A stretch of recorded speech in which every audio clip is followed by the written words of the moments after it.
Faudra bien qu'ils se décident à la changer, cette putain de machine. Ils vont vendre, Cédric. Ce serait un fonds de pension anglais ou américain. Apollo est prêt à signer.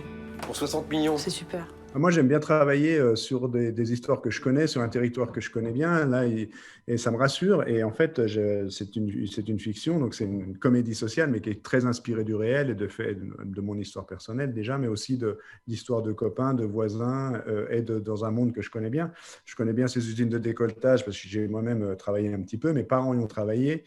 Le Bargy, là où il y a des scènes d'escalade, j'ai grimpé. Les bistrots, j'y suis allé. Et c'est ce qui nous a inspiré avec Marion Richoux, la co-scénariste.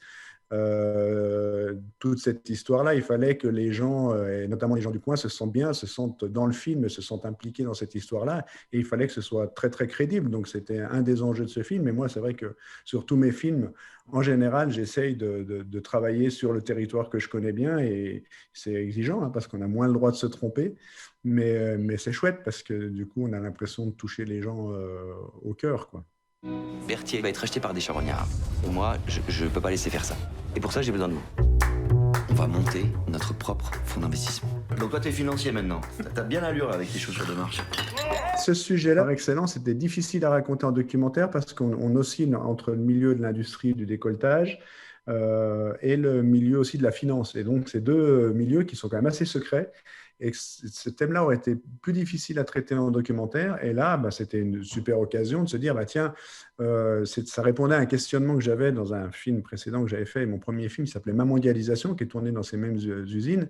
Puis on se disait, déjà, la finance déferlait sur la vallée et rachetait beaucoup d'entreprises. Et la question qui se posait, que ce soit les patrons ou les ouvriers, c'était comment on reprend la main, en fait. Et donc, du coup, là, le fait de faire une fiction, on essaye de trouver des solutions pour que les gens du coin se réapproprient leur outil de travail et puissent vivre, rester et travailler dignement sur le territoire savoyard qu'on aime bien. Donc, voilà, l'avantage de la fiction, c'est de proposer des solutions. Après, on ne sait pas si pour une fois, c'est la fiction qui va inspirer le réel. D'habitude, c'est plutôt le réel qui inspire la fiction, mais on va voir. Et pour ça, on a juste besoin d'une petite mise au départ de 5 millions. 5 millions. À bientôt. Tout à fait. Bientôt, merci. Au revoir.